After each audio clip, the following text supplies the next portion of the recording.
mudah-mudahan kita bisa lakukan reguler ya Coach ya. Gitu loh, kebetulan Coach Roni juga memang partner lah ya. Partner, terus juga berkegiatannya juga cukup banyak gitu loh, sehingga ada banyak hal yang pasti bisa kita share gitu.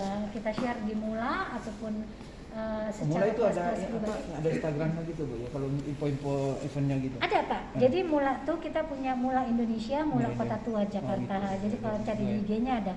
Kalau Coach Roni, lo pakai nama apa?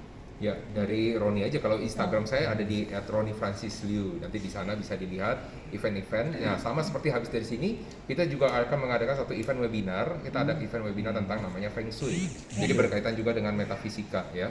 Jadi kalau misalnya ini kita berbicara tentang namanya Shio, bagaimana orang-orang dengan Shio tertentu apa yang harus dilakukan atau guidance apa panduannya yang bisa dilakukan di dalam tahun 2022. Nah, secara dari tata letak, kalau bisa kita berbicara tentang Feng Shui kan, apa yang harus dilakukan bisa di dalam rumah ya kan, karena rumah itu kan kita tinggali ya kan. Nah, dengan di tahun 2022 kita mengetahui tata letak mana yang bagus, misalkan dari arah sudut mana yang bagus, maka kita bisa mengoptimalkan dari usaha kita, karir kita, misalnya pembelajaran kita bisa optimalkan.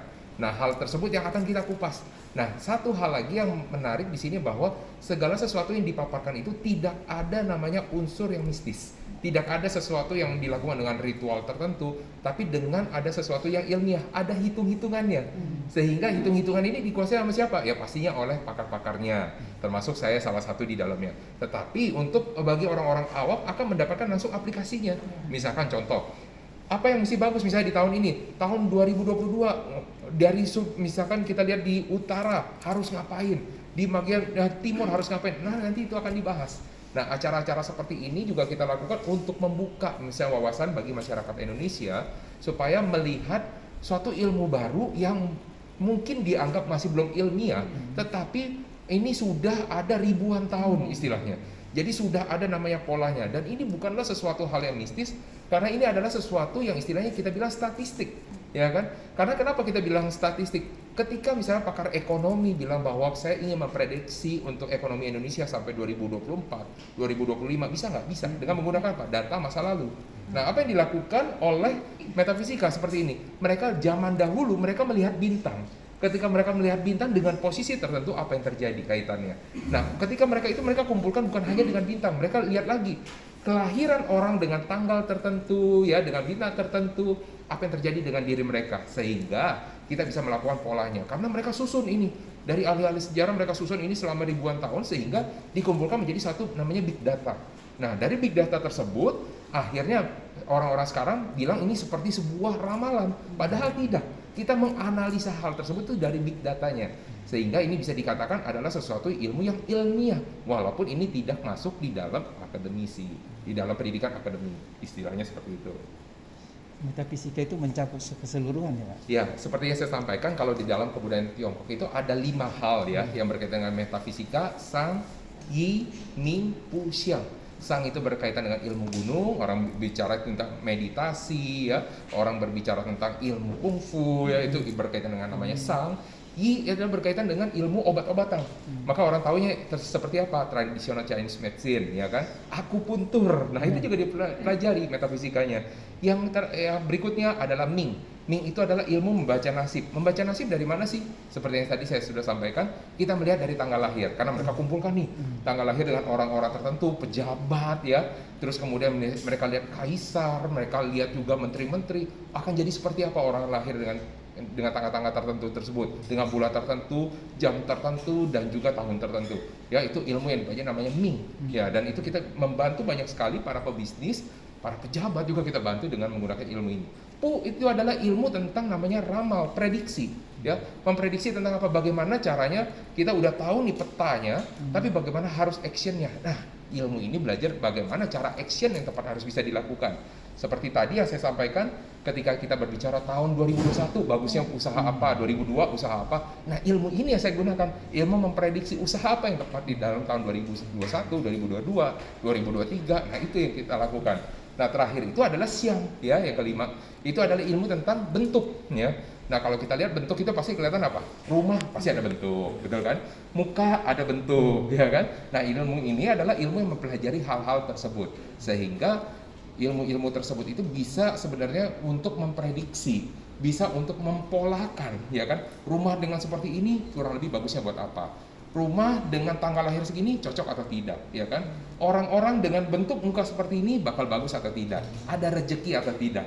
Bahkan di dalam ilmu namanya bentuk muka, ya kita bisa melihat salah satunya contoh misalkan ada tai lalat. Nah, tai lalat ini pun juga setiap tempat mempunyai arti yang berbeda. Nah, itu yang dipelajari di dalam ilmu namanya metafisika. Sesuatu mungkin yang sesuatu dibilang pengetahuan, tapi tidak masuk di dalam namanya mungkin yang secara akademisi. Nah, itu yang dimasukkan dengan metafisika.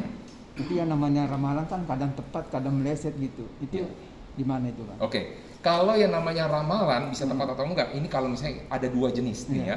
Ramalan yang pertama yang mengandalkan namanya kemampuan indera keenam. Indera keenam, atau kalau misalnya ada orang bilang juga dengan menggunakan misalkan medium tertentu ya, dengan menggunakan misalkan contoh juga dengan benda-benda tertentu, itu bisa menggunakan seperti itu.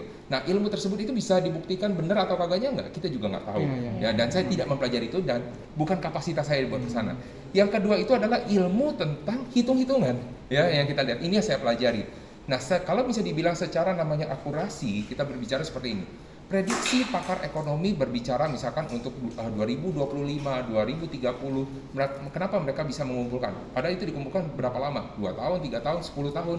Nah, ilmu ini untuk memprediksi udah dikumpulkan ribuan tahun. Kurang lebih akurasinya harusnya seperti apa? Mungkin bisa disimpulkan sendiri di situ kan. Tapi kalau selama ini yang saya lakukan dan saya membantu bagi para klien saya, ilmu ini masih sangat akurat sekali. Karena kita bukan hanya melihat kalau misalnya tadi saya paparkan hanya dari tahun, kita melihat dari bulan, kita melihat tanggal, bahkan kita melihat jamnya. Ya, sehingga kita bisa mendapatkan suatu akurasi yang pas gitu loh buat mereka. Iya. Mungkin kalau meleset yang bacanya nggak pintar banget. Iya. Oh iya betul juga. Jadi tergantung dari pengalamannya sendiri. Jadi kadang-kadang begini, ada kalau misalnya kita kaitkan dengan ilmu-ilmu yang lain, semakin lama kita belajar di sana, semakin kita mendalami, akurasi juga pasti akan semakin meningkat. Nah seperti itu. Itu juga berkaitan dengan ilmu ini juga. Semakin lama kita sering berurusan dengan ini, semakin lama kita belajar, semakin lama kita menangani banyak klien, makin tepat dan akurasi juga makin lebih tajam artinya ke sana. Pintar. Iya, makin lebih tajam. Kalau boleh tahu, Ya, acara ini kan tadi seperti kalian kan tidak berkaitan dengan bisnis ya. Selama ini kan kalian Feng kan identik dengan Chinese ya. Tapi saya lihat kalau acara ini begitu bagus, berarti ini berlaku untuk menyeluruh ya, tidak hanya untuk golongan Chinese saja, tetapi ilmu ini dipakai untuk bisnis kan ya. Betul. Nah itu jadi sesuatu hal yang menarik. Ilmu ini memang dasarnya diambil dari kebudayaan Tiongkok, ya kan, dari kebudayaan Tiongkok. Tapi bukan artinya untuk orang-orang Tiongkoknya aja ini berlaku. Karena di situ cuma apa tadi ya seperti saya sampaikan, sebenarnya kalau kita melihat ilmu ini melihat tahun, betul kan? Melihat tahun, melihat bintang, di mana bintangnya pasti sama, nggak ada beda, di mana-mana pasti sama. Dan kalau misalnya tahun pasti sama juga tahunnya, sehingga bisa digunakan oleh seluruh orang dari seluruh negara, seluruh ras, seluruh agama. Jadi tidak ada namanya salah di sini. Yang ada adalah bagaimana kita menginterpretasikannya aja. Nah, kalau masalahnya itu disebut dengan sebagai Xiao zodiak, itu kan istilah yang digunakan di kebudayaan Tionghoa, ya kan? Dan kenapa tadi menggunakan animal, istilah menggunakan binatang-binatang, seperti yang saya sudah sampaikan, baru pada zaman dulu di Tiongkok itu ternyata banyak orang menjadi seorang petani, di mana jadi digunakan sesuatu yang sudah mereka kenal, lebih akrab dengan mereka, yaitu adalah binatang-binatang. Tikus udah mereka kenal, macan mereka kenal, ya kan, kelinci mereka kenal. Tapi kalau di kebudayaan lain banyak kok sudah ada. Jadi kita juga melakukan salah satu webinar seperti ini, kita membuka suatu paparan dari kebudayaan Mesir ya, Romawi, mereka sudah mempelajari simbol-simbolnya. Yang membedakan apa sih? Namanya berbeda, simbolnya berbeda, artinya kurang lebih mirip-mirip gitu loh. Cuma kalau di kebudayaan Tiongkok, karena dia ada kebudayaan yang tidak dihancurkan, masih punya catatan sejarahnya, makanya budaya ini masih cukup akurat dilakukan. Karena kalau di kebudayaan yang lain apa yang terjadi? Karena banyaknya perang, makanya banyak yang hilang. Maka dengan semakin dikit database-nya pasti semakin akurasi semakin kecil gitu loh. Gitu. Ada yang mau ditanyakan lagi? Dengan adanya acara ini harapan ini apa? Oke, harapan saya ke depan ya.